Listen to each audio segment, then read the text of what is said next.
Classroom 2030, the future of education. Let me request the panelists to come on stage. Dr. Sandeep Sancheti, Vice Chancellor of SRM University. Dr. Sancheti, welcome. Mr. Raghav Gupta, Coursera's Director of India and APAC. Welcome, Raghav Gupta. Bani Paintal Dhawan, Head of Education for India and South Asia at Google Cloud India Private Limited. Welcome, Bani. And Sharad Bansal, co-founder and CEO of SRNJA. Sharad, welcome.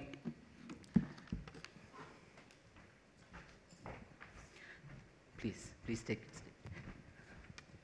Thank you all. We are, like you are aware, we're running slightly behind schedule, so we'll keep it tight.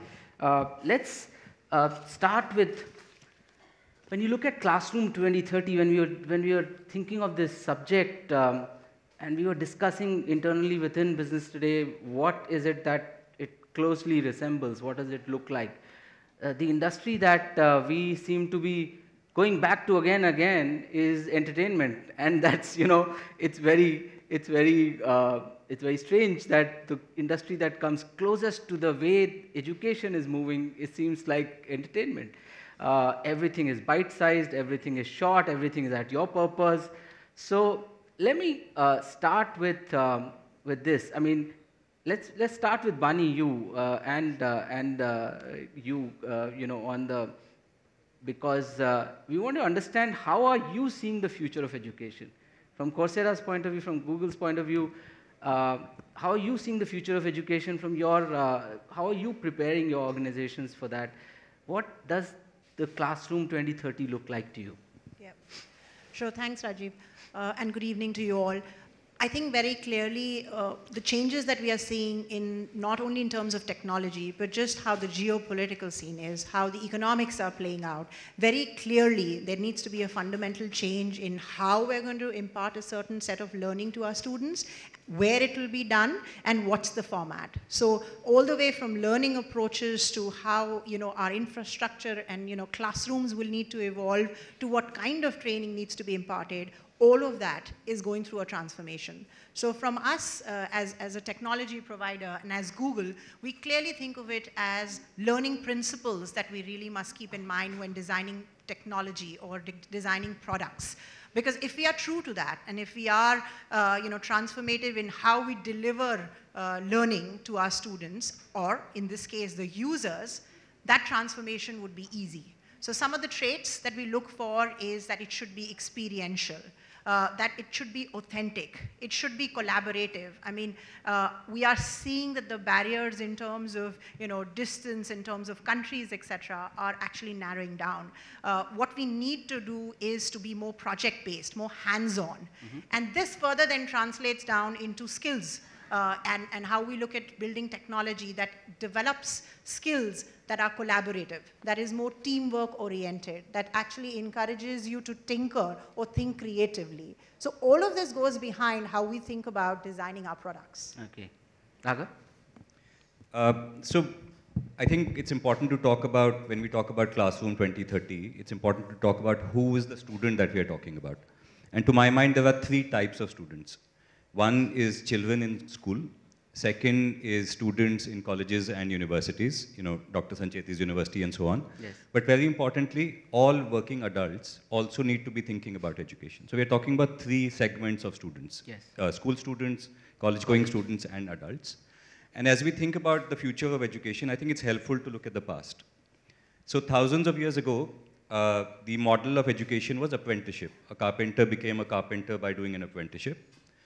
A few hundreds of years ago, the textbook happened, and so knowledge in a textbook could be taught by a teacher to a set of 50, 100 people.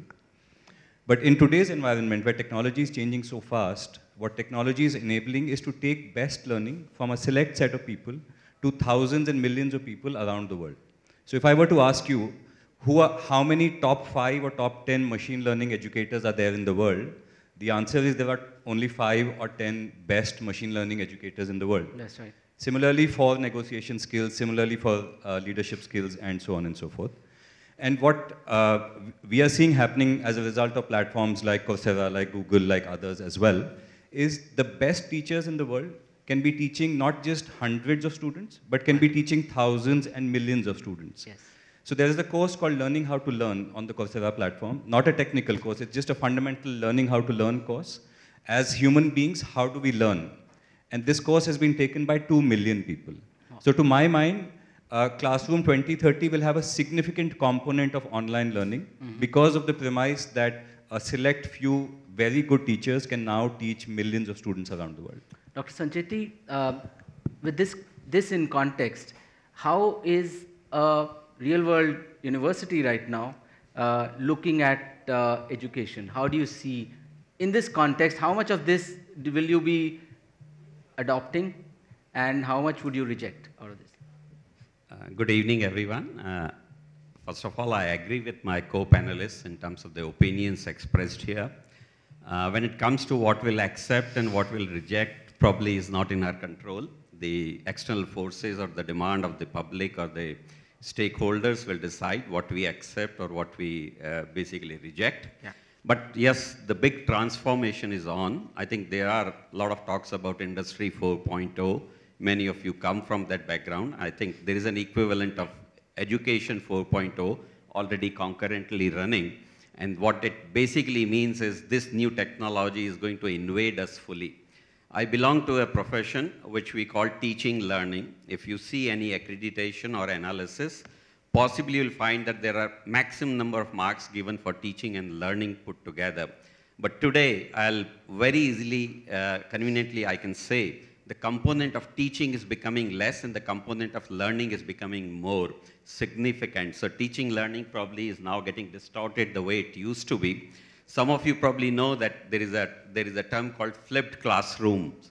And that flipped classroom is basically reflecting that the teacher doesn't have to teach the course or contents, doesn't have to even cover the contents as used to be the case earlier. In fact, he has to uncover the contents, open that box where the knowledge is sitting or the areas, the domain requirements are sitting, open that box and generate the interest amongst the students. That is what possibly would be the future. I would also say that since your topic was Classroom 2030, I would say that in times to come, maybe in 10 years, what happens, one can't predict in this age. But I'll say there neither would be a class nor there would be a room. Oh, yes. For the simple reason that this morning we were discussing about bricks and clicks. So the room will go away because of the bricks being lesser and clicks being more. And I'm sure many of you will agree with that. And when it comes to class, there is a simple thing. Today, everyone wants anytime, anywhere, any mode, any language, all these any's, anything you can think. I will call it any. Basically would be valid. And when that is valid, how do you define a class? All of us can be in a single class. He has just given an example, Raghavji, that 2 million students. Yes. Would you define this as a class? So the concept of class or the notion of class will go away. And the notion of even the room will go away. But the notion of education will remain. And yes. I'll just give you one example which is happening recently at the higher education. It's just in infancy, just born, not yet there. And that will probably shake all of us, those who are in the education space. And it's called National Academic Credit Bank. What it basically means is you can take any course from any university, earn that credit, deposit it in that so-called bank. Once it is deposited, you keep on accumulating throughout your life or studies by parallelizing anything and attain whatever credit. So let's say 5 of us own a university each. Each a student comes and takes 20 credits from each one of us, and finally it goes to him and takes another 20 credit and gets a degree from them. So for me to know what is my intake, for me to know what is my output, for me to charge the fee, that what is my financial model, all things will get distorted. All the boundaries will go away. So something like that, you'll pick the best from wherever you can and build your own degrees. I think I would basically call them as tailored degrees, not the ready-made degrees, or maybe the designer's degrees, or maybe there may be something beyond that. No one would be interested in degree because an answer was given, a 10-year yes. student did wonders and yes. is getting better salary than others. So education is under a radical change in times to come. Thank you. Okay, Sharad, how do you see and how does your organization see this transformations? Thank you. What is the 2030 classroom like? Yeah, first of all, I am very excited and to know like what kind of answers have been already been given. So I would like to head here is like how we define a classroom of 2030.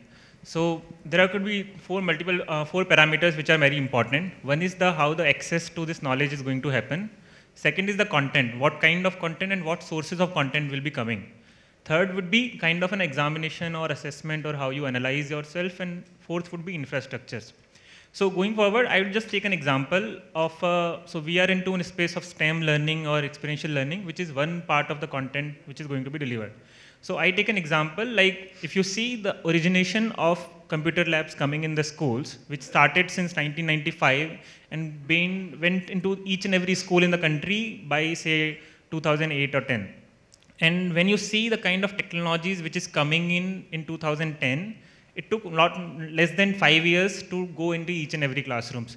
And whatever new, say STEM or tinkering labs or anything which is coming in right now, maybe in 2 years down the line, it will be everywhere. So if you see how quickly things are getting implemented and reaching out to these institutions and schools and students, you'll see that's massive. And one another interesting fact I got to know when the topic was about 2030, how it would be. So there was a very interesting report came in about what kind of education in 21st century will be in 1997 from UNESCO. And if you read that report now, you will laugh at it.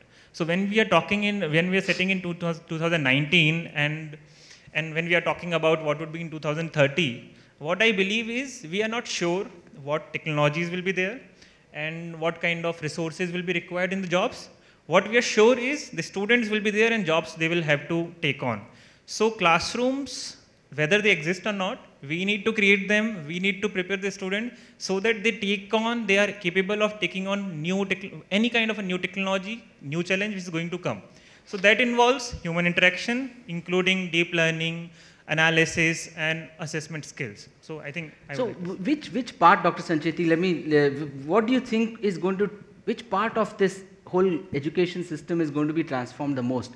The school system, college system, or is it, because it's already transformed the executive education system. I think the bite-sized learning is already there in most of these education. But do you think it's going to radically transform the school and college system as much as it has transformed or will transform the other systems? How is it going to see this transformation, this change from for the three kinds of learnings that Raghav was talking about? So my take would be, I'm not an expert on the school education, but my perception would be that's much more of a fundamental things, much more of an organized activity, and therefore the physical things, the contact or the interactions probably would be more defining and useful for that particular age or that set of students. So what kind of transformation it will be there, difficult to say, but still the technology will prevail and will venture into their education space. But when it comes to higher education, it will be changing a great deal, that's for sure. I gave you the example that how teaching and learning will become asymmetric, which used to be more symmetric. If I give you another example to convince that today, if a young guy is entering into higher education space, they're probably looking for which course to do, which program to do, would it get me a job, is this a right specialization, and so on and so forth. But you probably know that it's very difficult to guide someone without knowing the real background, real interest, and maybe some of the constraints which are there. The real help one can do to a student possibly would be a self-help. If they can have tools and tackles to make sure that they learn or they find out what they want to do. So as you know that you have a tool called GPS, all of you possibly use it in Delhi or maybe some big cities very easily. The moment you started, it tells you where you are today. Yes. And then the moment you tell, this is my next destination, it takes you to that destination through 2, 3 different 4 routes. Tells you slow, fast, costly, not costly, like that. So suppose I'm a 12th grader right now and I'm planning for my education, then I'll probably be using a GPS-like tool which would be telling me that I want to become XYZ CEO of this or work in this direction, have my startup, have a good job, be a banker, whatever. It will tell me the route, it will tell me the time, it will tell me the cost, it will tell me anything. And therefore, you can say that the education will become, higher education particularly, will be dependent upon too many external factors. People like us who would be working in the university will be more on innovation, more on research, more on development, and less on the education also. So that transformation is going to be pretty big. But all in all, if I have to say it in a nutshell, it will be more student-centric, it will be more diverse. People will have, you can say, lifelong learning, as has been said in terms of certain stages. In that case, it will become even more diverse because someone can take many advanced courses, someone can take some basic courses, and yet keep on making their degrees time and again. Okay, Raghav and Bani, your thoughts on which part of education, in your view, is going to be the most radically affected? So I think so far, and I talk as Coursera because, being a fairly large online education company, we get to see a lot of what's happening at a macro level. And globally, there are 40 million people on our platform. In India, there are close to 4 million people on our platform. I don't think enough has happened at all so far. Okay. So in the working space, there are probably 100 million people in India, white-collar workers. And the earlier panel spoke about BFSI, there's technology and so on and so forth. I think one role which all of us are talking about is that there will be a significant role for both online and offline to play. And currently, the usage of online is, out of this 100 million people, maybe about 10 million people today learn online.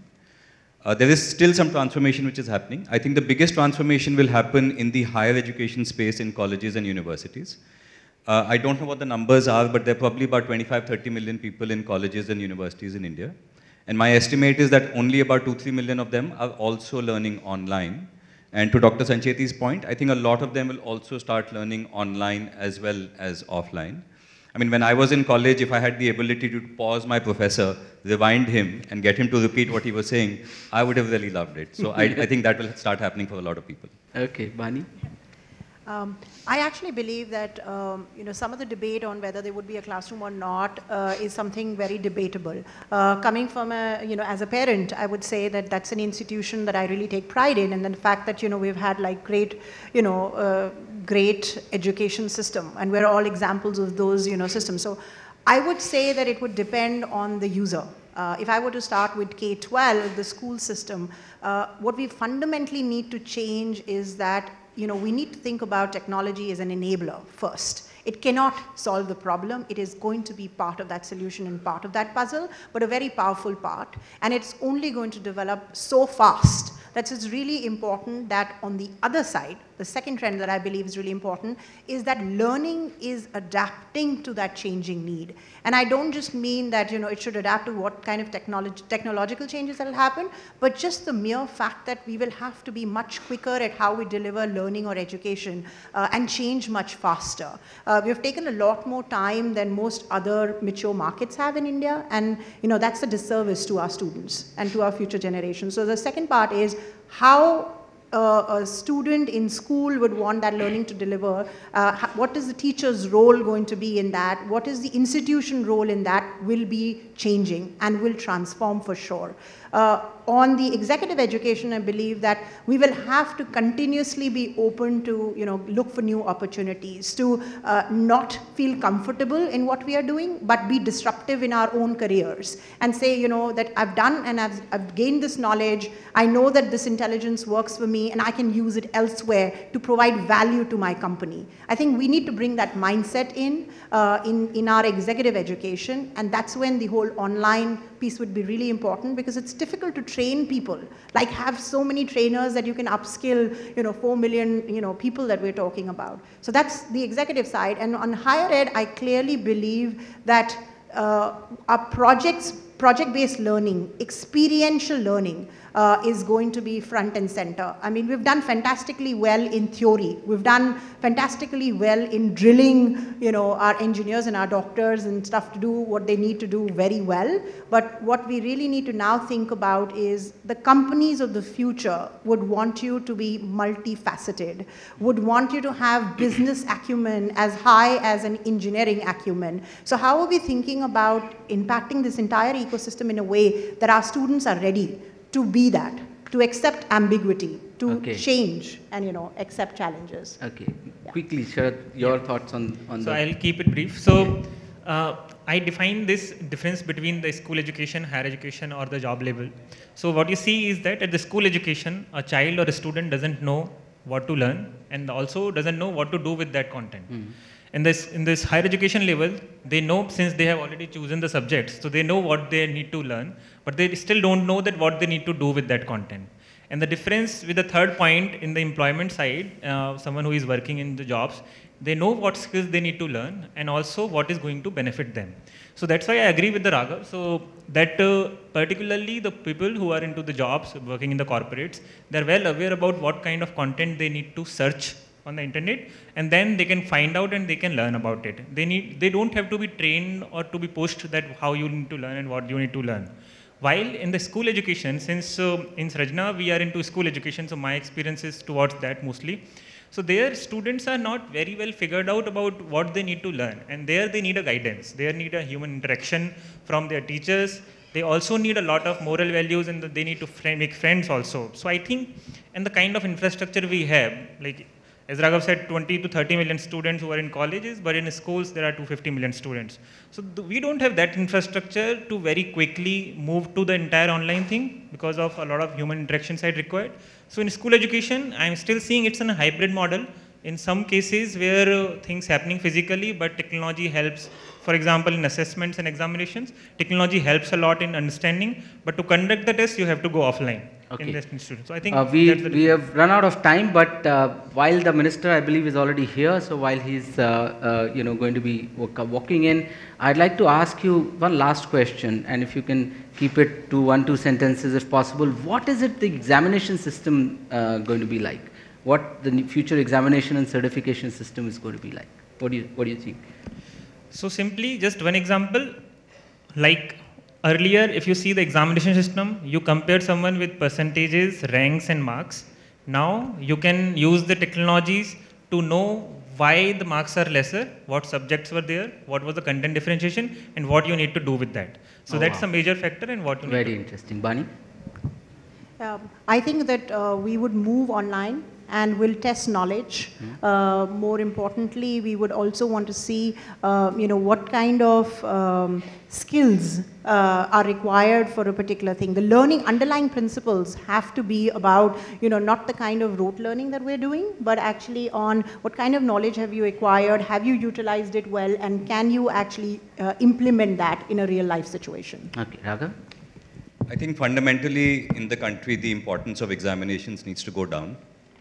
I think the examinations are very important today because we have limited avenues of high quality education. I think in the future classroom, if high quality Google Cloud content, which can make you job ready via the Coursera platform, is being taught to every student at SRM such that they come out job ready, nobody needs to worry about examinations. Dr. Sancheti, very quickly. Examinations would go out of the domain, what we call secrecy or confidential kind of a thing. Examinations will have to be open book type of examinations, because rest of your life, once you graduate or you start doing job or profession, whatever, is always an open book examination system. So we, the teachers, have to make sure that that transformation happens before they actually graduate to become a professional. Right. And that's why the open book will be there. And I would also say one word, like teaching will become more personalized in nature, even examinations can become personalized, that the day I decide that I'm ready to appear in examination and graduate in a subject, I'll possibly trigger something saying that I should be offered the exam, and that exam would be offered to me, and I'll probably clear that. Oh, that was the nature. That was very, very fascinating. Thank you so much, my panelists. Thank you all for being here and for taking the time out. Thanks so much for that. Thank you very much. Can we invite Mr. Shashank Joshi, Managing Director of MUFG Bank, to please come on stage? So they'll be coming and present our panelists with a token of appreciation. Ma'am, can we request you to stay on stage, please?